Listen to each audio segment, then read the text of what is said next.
This week we've been taking a look at fairy tales. One of the things that are noticeable about fairy tales or can help us tell fairy tales from other kinds of stories is some repetitive language. Think back to the Three Little Pigs. We had, I'll huff and I'll puff and I'll blow your house down. We had, not by the hair of my chinny chin chin. We had repetitive language in the Little Red Hen. Little Red Hen, then I'll do it myself.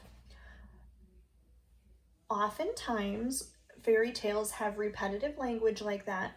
They usually start with the same words.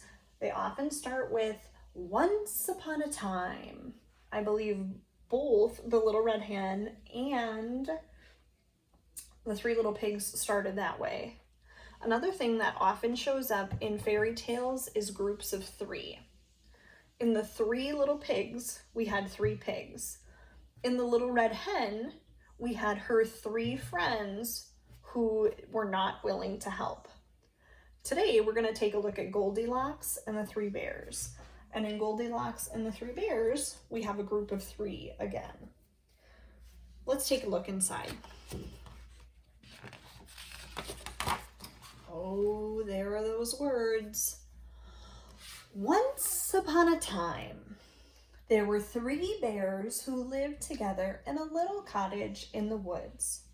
There was a great, big father bear, a middle-sized mother bear, and a wee small baby bear.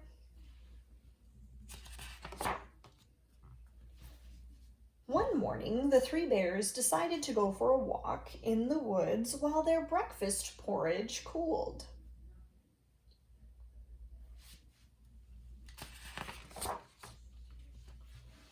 While they were gone, a little girl named Goldilocks came past their cottage.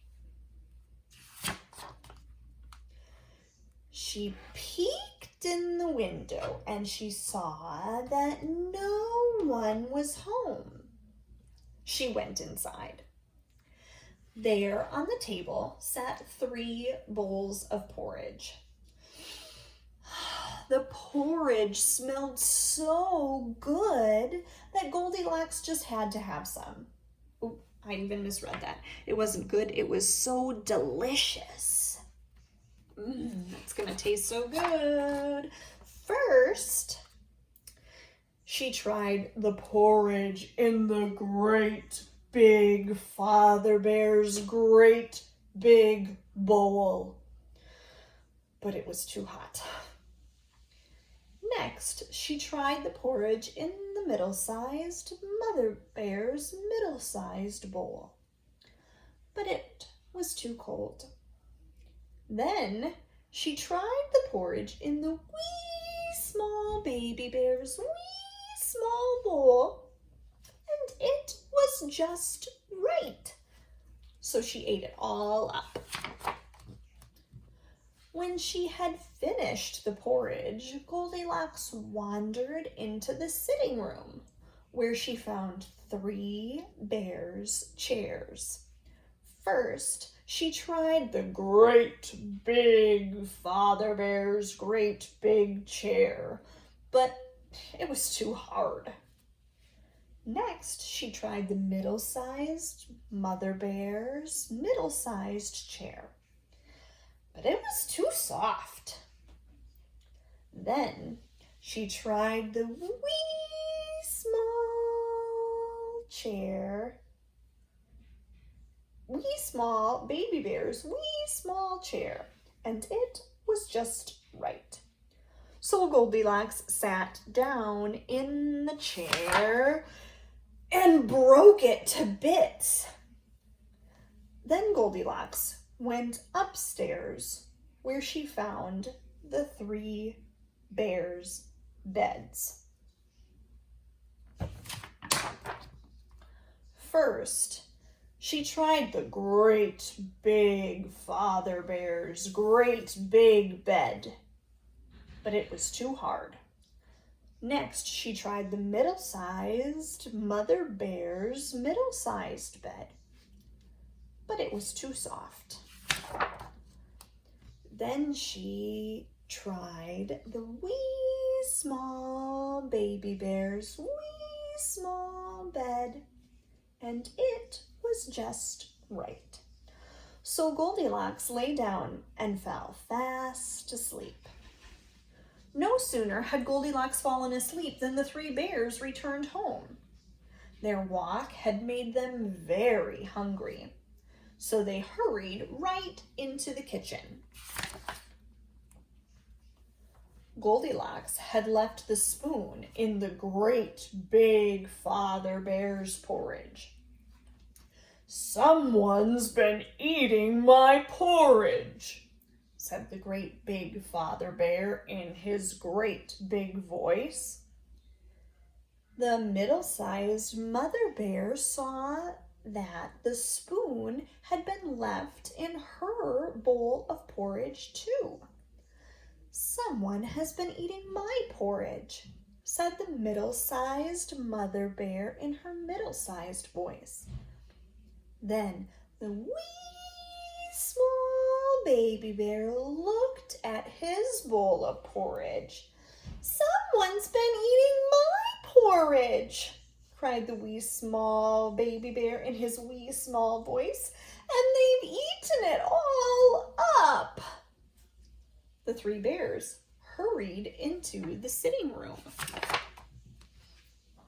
Goldilocks had knocked the pillow off the great big father bear's chair.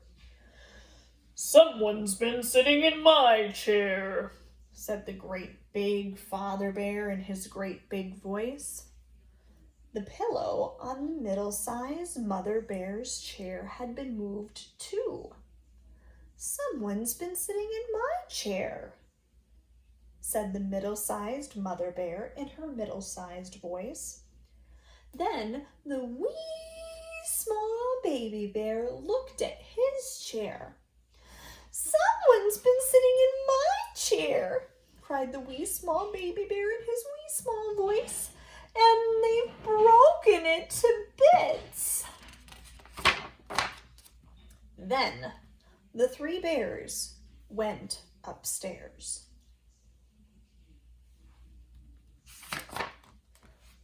Goldilocks had messed up the covers on the great big father bear's bed.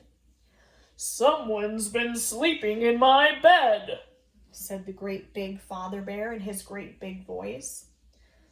The covers on the middle-sized mother bear's bed had been messed up too. "Someone's been sleeping in my bed," said the middle-sized mother bear in her middle-sized voice. Then the wee small baby bear looked at his bed. "Someone's been sleeping in my bed," cried the wee small baby bear in his wee small voice, "and here she is." Goldilocks woke with a start. She leaped out of bed, jumped through the window, clambered down from the roof, and ran away just as fast as she could go. What happened to Goldilocks afterwards, no one knows. The three bears never saw her again, and they lived happily ever after in their cottage in the woods.